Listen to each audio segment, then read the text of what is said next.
and welcome back to another edition of Blewett Blitz. Deciding to be a little bit positive today on the short review. We're going to go over the new additions to the Jets defense. Mauigoa, more recent to the Jets defense in terms of snaps. JJ, Jarvis Brownley, and one surprise player who we are going to discuss and how they made an impact in this game and hopefully going forward. All right, welcome back. One Mr. Germaine Johnson. To the right side of the screen right here, he's over number one, Ingram, the tight end. Comes off the ball, a little bit more of an inside track. He's just trying to figure out if Ingram is going to, chip and release. Ingram doesn't chip and release. As he closes ground on the right tackle, he squares him up, shortens the stride, threatening a two-way go to the right tackle. As you could see, as he kind of runs his feet, that left foot of the offensive lineman gets locked into the ground because he's not sure if he's going to have to get back inside, shift the weight inside, or go outside. So it sticks him a little bit into the turf, not allowing the base really into the block. JJ times the hands really, really nice. Double swipe. Defeats the right hand as he's cornering, and then gets to Bo Nix. Bo Nix does a really good job here of getting two hands in the ball, reducing that shoulder, stepping up and through his power with low base and getting out of it. Ideally, obviously, we finish the sack, but we're seeing the impact from JJ. And then you have Jarvis Brownley on the forced fumble right there, just trying to contain the tackle, gets the hand on the ball. But hell of a rush from JJ again, squaring him up, double swipe, cornering, defeating the outside hand, and then getting hands on Bo Nix, forcing him to roll out right there, and then eventually into the fumble. Right, another JJ play. And this is a play that he doesn't necessarily make on the stat sheet, but it's the difference that he makes in terms of being more disciplined to his edge assignments and not biting down so hard on misdirection. We're going to watch the play first. Just watch JJ on the right side of your screen right here. He notices the tight end in motion, and first glance at it doesn't look like he maybe does much, but what he does is stays disciplined, sees the tight end working across the formation, kind of hesitates, is reading the run, sees the end around, and now what he does is expand. So just being in position here instead of Michael Clemens, who would be all the way down here. What happens is now the receiver Mims has to bubble this out a little bit more, because if he bit down here, let's say JJ had a picture, erase JJ from this picture, and he's more inside. He can easily cut up the field here, and you're talking about a potentially massive gain. But because JJ's here and was disciplined and is now expanding, the receiver has to expand as well, and expands and gets a few yards, gets taken out of bounds. Again, if JJ was not there, look at the difference. If he cuts up the alley right here. So hell of a play by JJ, being disciplined in his assignment.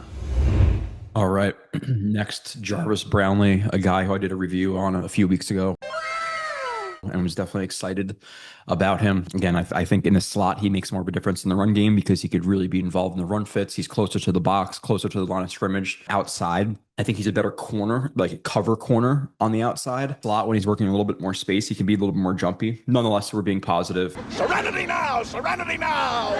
This is a guy you need to keep here. You need to keep him in the slot, even if Michael Carter II comes back. Well, both of those guys will have packages where they'll be playing, but the thing is we got to make sure that Michael Carter finishes out his stage as far as protocol is concerned. But when it comes to practice, we have packages for both of those guys. Listen, we can't deny that Brownlee did a really good job last week, but we also can't deny that Michael Carter's done a good job too. So when you have two players like that, you just make packages for both of those guys and build the field. Take Tony Adams out of safety, take Cisco out of safety and play and try, Michael Carter there. But Jarvis Brownley needs to play. He made such a big impact on the screen game, the run game in this game, which is only his second. He's been here for 2 or 3 weeks and making a huge impact. So he's right here to the bottom of the screen. And he's getting into, a zone drop. But even if it's not, what he does is he's just keying, he's keying the receivers here. And what he notices is these two receivers working towards him immediately, and Ingram bubbling. With this type of formation too, you should be keyed off that there may be a screen here. So right off the jump, he's going to be alert to it. Looking at Ingram, looking the inside, sees him bubbling out with the receivers working out to him right away. So he decides to kind of split the difference of the blockers. And here, I'm not even sure, I don't even think at this point he thinks he's going to make the tackle. What he's thinking is, okay, 2 for 1. Let me open up my other guys to make a tackle, right? We'll take that every single day from a corner against any type of screen, taking 2 for 1 and allowing other guys to come in pursuit. Ducks his head, drives the feet with really just a really aggressive player. Absolutely loves football, drives the feet, continues to drive the feet. The catch takes Ingram right into Brownlee's path. Brownlee reaches the left hand out, gets a hand on Ingram, and makes the tackle. The other guys come to finish it up, but he look at the body, look at the body of Ingram. Regardless of other guys came here, he was bringing him down. 3v1, and he won. Two guys stalk blocking him, split the difference, drive the feet to the football, don't give up, left hand on the back, super aggressive. I don't know if it gets better than that in the screen game. Amazing play by Brownlee. Another play in the run game from Brownlee, who I'm going to assume he's in man coverage right here on 13. And what happens is he notices, again, just being a smart player, especially in the run game, he notices the run action, right? He sees the quarterback's back, so it's either going to be a play action or a run here. He sees 13 working to cut across his face, meaning that it probably is a run unless he's going to like fake a block and then release. But most likely it's going to be a run play here. Again, sees 13 working towards him aggressively.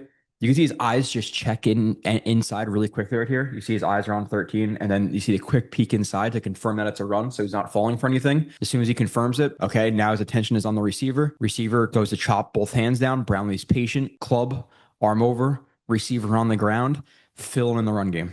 Again, take all the negative vibes out of this player that I'm going to mention, but very Jamal Adams like in the box from Brownlee. Prime Jamal Adams vibes from him in as a slot. Obviously, different players, slot versus safety, and Brownlee can cover some receivers and things, but the vibes I get are very Jamal Adams E.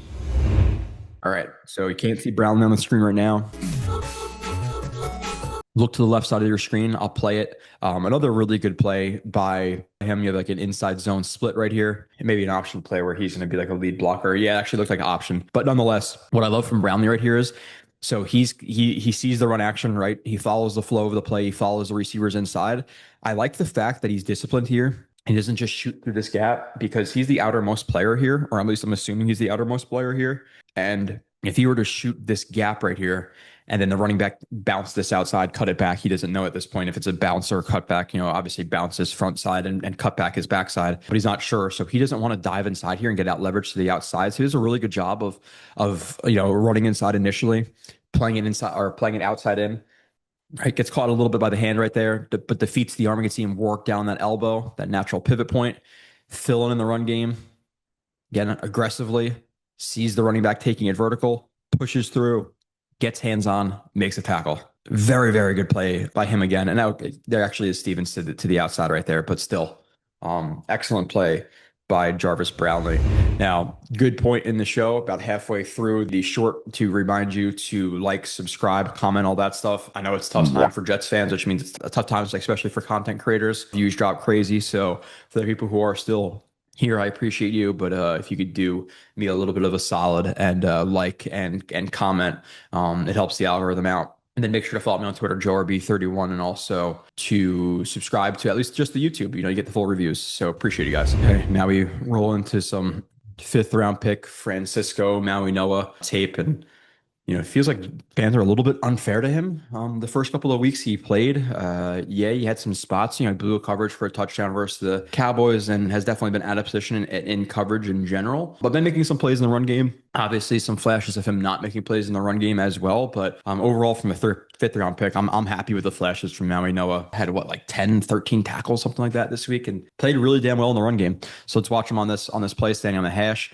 Crack toss from the Broncos, being super aggressive. He's a little bit tight. And some people were like, oh, I'm surprised by the speed. If you watch the player breakdowns of him, you would not be surprised by the speed. He has speed. I wouldn't say he's the most fluid change of direction player, but good job by him keying on the running back, seeing the toss coming, right? And he's so quick to get over the top here that 77 isn't able to cut him off. So his quick reaction put 77 out of position.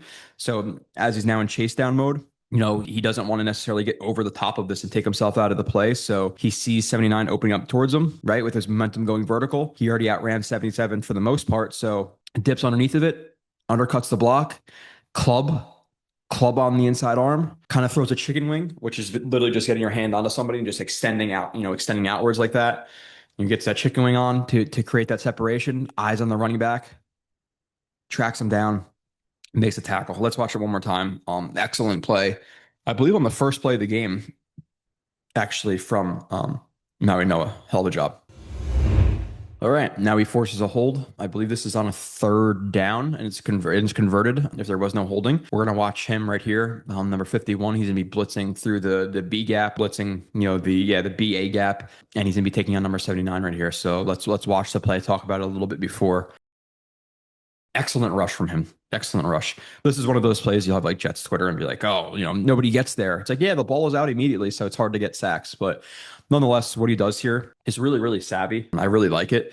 So what he does is he stems, just like, DNs need to stem guys, receivers need to stem guys. It's not just receivers who stem guys. So what he does here is he rushes tight to 72 right here, because what he's trying to do is to get 79 to shuffle, to slide more to the outside, opening up the A gap. So he presses tight to that B gap, but as he's doing it, he reduces his stride. Like, he's not in full stride right now because he wants to allow a quick change of direction. If you're over striding, you're not going to be quick of change of direction, and you're not going to be able to get lateral and through this A gap. So he does a nice job of shortening the stride, stabbing to the outside, and we could see that the 79 goes to shoot. As 79 goes to shoot, he crosses the face, double chops the inside arm, and then the left guard is forced to hold, and now you have, instead of a first down conversion, it's like third and 20 or something like that. So I'll play it one more time. Again, hell of a job by Mauigoa here.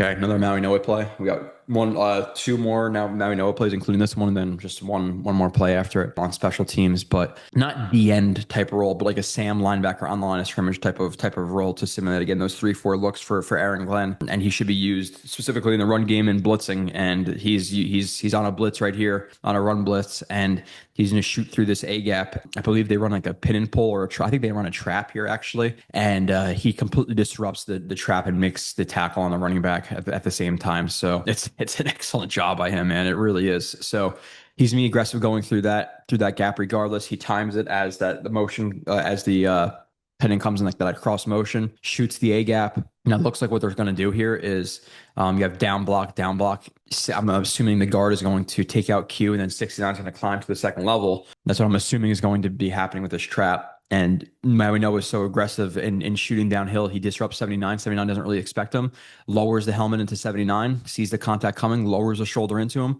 pops up 79, also has the awareness as he's rushing in that, okay, running back's not coming this way. He's going to be going to his right instead of heads up or to his left, lowers the shoulder, pops up, eyes up immediately, inside arm on the running back, bring him down for a tackle.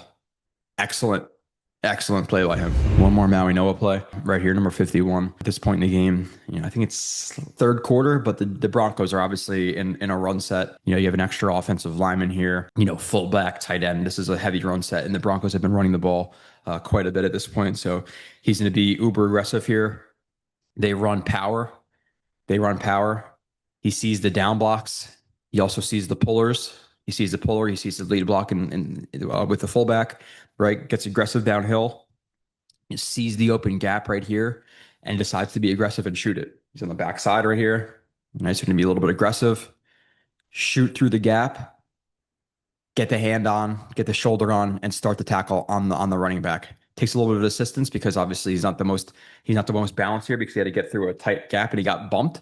But love the aggression from him, noticing the set, noticing the pullers, noticing the lead blocker, and knowing when to shoot a shot and does it correctly on this play.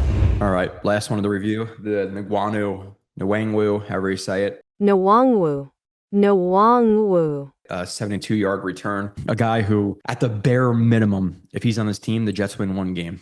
They're 1-0 against the Steelers because Gibson doesn't fumble it, or Gibson's not even in the game at that point. And even the Dolphins game with Isaiah Williams, I think you probably win that game. So I think Nwangwu may be the difference between the Jets being 0-6 right now and 2-4. But we'll talk about the return a little bit, and I'm not going to get super detailed into returns because I don't really know much about returns. I don't really study special teams at all. But what I love is, as he's coming into contact, watch what he does.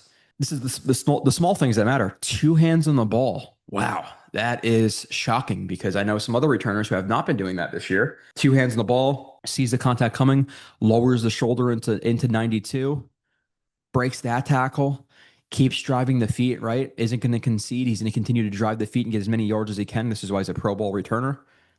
Keep driving the feet, lifting the knees up. He's trying to lift the knees up to clear the foot traffic. If your feet aren't high, you're going to get caught by that traffic. So he's trying to pick his knees up as best he can. Left hand comes out for balance, sees the gap right here, takes the gap, and if he were to score a touchdown here, the Jets may win, but hell of a job breaking this tackle as well. Late stiff arm, doesn't land super cleanly, but late stiff arm on the punter or a kicker does a good enough job. But then you have the pursuit that catches up to him and gets it to like the 27-yard line. But of course, the Jets kick a field goal instead of a touchdown. The Jets were really gifted, 8 of their 11 points. You got a safety by Clemens. You got a field goal off of this. You got a field goal off of the fumble by Brownlee. So the Jets only really drive and scored 3 points by themselves on offense, which makes it even that much more embarrassing. Nonetheless, I appreciate you guys at the end of the short review. Again, make sure to check out the full review for the Justin Fields bashing that will come and everything else. Try to stay positive. And if not positive, at least try to stay on the channel and we could break down why this is going so poorly.